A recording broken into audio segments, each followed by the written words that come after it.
What's up, everybody? Welcome to podcast. Now, I'm Alex. In this video, I want to talk about The Last of Us' state of play. Talk about my impressions of it, how I actually really did like it. And I know there's obviously, and we keep talking about it in all these videos, I understand there's a faction of people that really despise the leaks, and I completely understand that. I've always stood by that no matter which side of the aisle, in this case, it's about a video game, unlike politically, wherever you stand on this game, I completely and totally respect. As long as you respect where I stand, I can completely respect where you stand. I thought this state of play was perfect. It really was what we talked about actually yesterday, where it's very hard to mess this up, I think.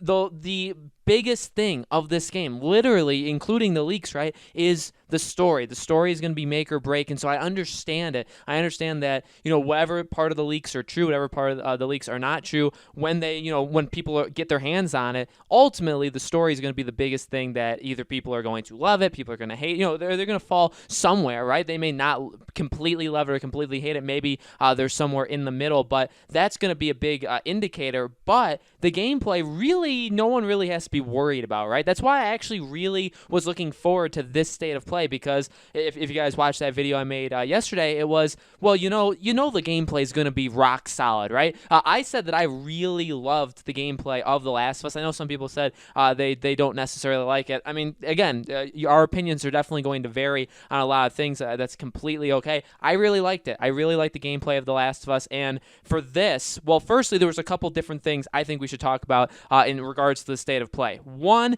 is the gameplay, is all the dynamics of being able to go around, how to handle enemies, how to handle situations. It is really good. It's everything that we remember, not just from The Last of Us, but if you think about it, and what did The Last of Us do? It took from Uncharted. It's what Uncharted 4 take. It took a lot from The Last of Us. This game really reminds me so much, and maybe it's because I'm literally replaying the game right now, Uncharted 4. I mean, that is an obvious statement, right? I think it's becoming more and more clear, though, that these games heavily impact each other. All the different ways of traversing the landscape that they were showing Ellie do very much look like Nathan Drake, right? If you take her character model out, you put Nathan Drake's in, it's pretty close. She can't do all the things that Nate can do, but you can definitely see the parallels there, which honestly is a good thing. I really do like that. And with that, they're expanding to it. Her breaking those windows, really the dynamic, I don't know if it's even a word, like the dynamicness of this game looks phenomenal. Again, the ability to be able to break windows, the ability to be able to run and hide and go into small corners or small areas, kind of shimmy through them, the ability to actually start to crawl in the grass, but if the enemies still get too close to you, they're still going to end up seeing you. All these things you can kind of see Uncharted was messing with, and Uncharted 4 really did take that massive step, and The Last of Us Part 2 is going to kind of finish it off, you know what I mean? Like, take it and then say, okay, well, we're going to do even more than that, but we're going to apply it to The Last of Us. And so, honestly, that is always why I'm excited for Naughty Dog Games, is what do they do next? What is their next game after Last of Us Part 2? What does it take from The Last of Us and use? So, definitely the ability of what they showed, okay? Ellie's ability to do a lot of different things in this, just in the gameplay demo, which they talked about how it's very little of what you're actually going to be doing in the game. Like, there's so much more to show, is awesome, is really awesome. And again, it goes to my point that nobody's worried, I think, about the gameplay itself, about how the game handles, about how the game feels. The debate has always been with these leaks, the story, the major decision making they make on these characters and their stories and their relationships with each other.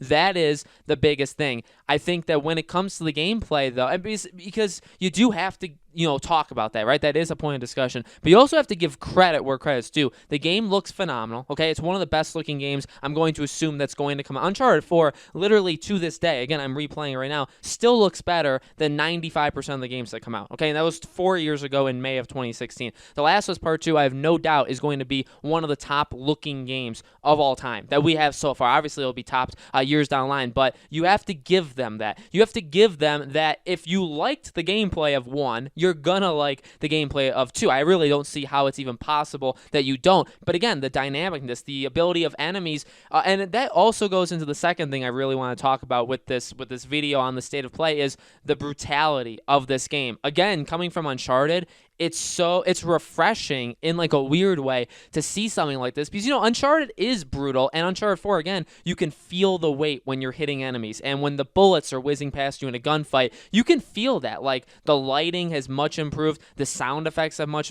everything has very much weight. That, and I've played these games literally back to back. I replayed the Uncharted collection, so I played 1 through 3, and then I played 4, and the jump between 3 and 4 is you talk about the jump between 1 and 2, the jump between 3 and 4, I think, is 10 times more. I really do, because it's not just graphically, it's how these characters act, and it's not even just that, it's literally how they move around, how they interact with each other. And so again, now putting that into The Last of Us, well, we know there's basically no rules in The Last of Us Part 2. Now, again, that is under fire with the decision-making they've made on the spoilers, which, by the way, for those that are wondering, I am finally going to do it. Next week, I'm going to make a video talking about what I feel of these Last of Us spoilers, and also setting the record straight, because I've been saying something for a very long time that I haven't been able to say, that now is kind of coming out there in people that have been able to play this game. So I want to address the spoilers. I'm going to be doing that next week, so keep an eye out for that video. But this is, playing Uncharted 4, this is like a refreshing feel to me, because this is kind of like what I want to do to some of the characters in Uncharted 4, but literally these characters being so dynamic. I mean, like the AI, right? The dog being able to sense your scent and following you. These characters, again, Uncharted 4 had it where like they have mini conversations, but even in these small conversations, you kind of start to care about them. Not even care, but you do recognize them as like actual characters. And I think that is, again, no matter where you stand on Naughty Dog, they are one of the pioneers in that territory, I feel, where they literally can't, especially in Last of Us Part 2, it seems, they can really make these literal just generic AI, you know what I mean? Just generic, like you're going to kill them, you're going to move on from them, but you make them somewhat, as human as you can make them in like the 10 seconds that you get to hear from them. And that is really, really, and again, that adds to basically the atmosphere of The Last of Us Part 2, which again, is not up for debate. It's going to be incredible. The only thing up for debate, again, is the story, but how it feels, again, that brutality, even in that very small gameplay that we got to see, that girl who was playing like the PSP, like you got to see her for like 5 seconds, and you're like, okay, well, we don't want to hurt her, but then when she turns it on you, and all of a sudden, oh, she wants to kill Ellie, well, then it's game over, and then you do that, but you hear enemies like gurgling, right, like when there's like blood in their throat, all this stuff. It's absolutely incredible what they've done, and again, like, it's going to be a weird feeling, I think, for me going from Uncharted to The Last of Us, because it is so much, not necessarily real, right? But it's more grounded. It's more like very bad things can happen in this world, and you're going to be taking out a lot of enemies, and you're going to feel their pain. And they talked about that a lot with Part 2, and you're feeling that. You can hear the dog when it's dying. You can hear the enemies when they're happening. Like all this stuff, everything, just by watching it, looks like it has weight, and we haven't even got to touch that's actually one of the most important things, and something that I'm really looking forward to do is, again, like the weight when you're moving Nate in Uncharted 4 and you're punching and you're jumping and an explosion goes off and he kind of like falls backwards because that impact like hit him kind of, and you can feel that literally in the controller. Well, imagine The Last of Us Part 2 now, and then imagine what they can do with the DualSense. Again, like the future, I am always looking to the future, which actually comes back to hurt me quite a lot, and people have pointed that out. I get that, but also what the future of gaming, what the future of Naughty Dog can be with all these things, it's incredible. I mean, this game, again, it's so conflicting, because I understand the leaks. I don't like them, by the way, in case anybody was wondering, but at the same time, there are things that are very, very misreported that are now starting to come out. The game, let me tell you, without spoiling it, and I don't want spoilers in the comments too, by the way, so don't do that.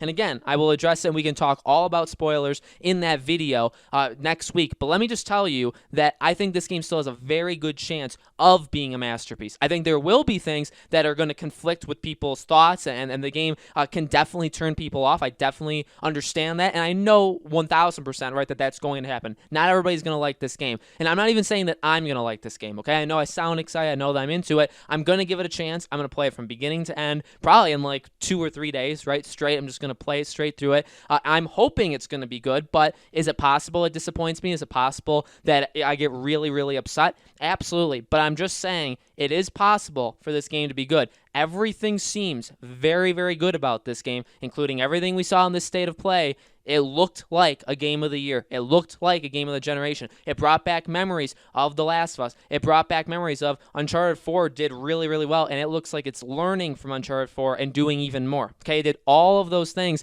The only problem is those spoilers, is those leaks. And if some of those things were misreported, which they were, and if some of those things were maybe over-exaggerated, which that is up for debate. That's hugely up for debate. And again, we'll talk about that, but just to kind of, get people ready for what's coming, it is possible that this game is really, really good. I'm getting myself prepared for that possibility. I'm also getting myself prepared for the possibility that it's not good, but specifically for the state of play, it was phenomenal. It was exactly what I wanted from it. Although, again, if I didn't see this, it actually wouldn't have done that much against me. I actually wouldn't have cared if I went into the game without seeing this, because I feel like, again, it is such a safe bet to predict the atmosphere, to predict the weight, to predict the groundedness, to predict the brutality of this game, right? Those are all things that we fully expect of this game, and I think whether or not they showed this state of play or whether or not you've seen it, I think you're still going to get that in the base game, and that is 1,000% a positive, not just of Naughty Dog, but of The Last of Us Part 2. So guys, let me know in the comments below, what did you think? Did you like the state of play? Did it change your mind in any way on The Last of Us Part 2? Were you going to not get it? Did the leaks kind of turn you off from it, and then this brought you back in?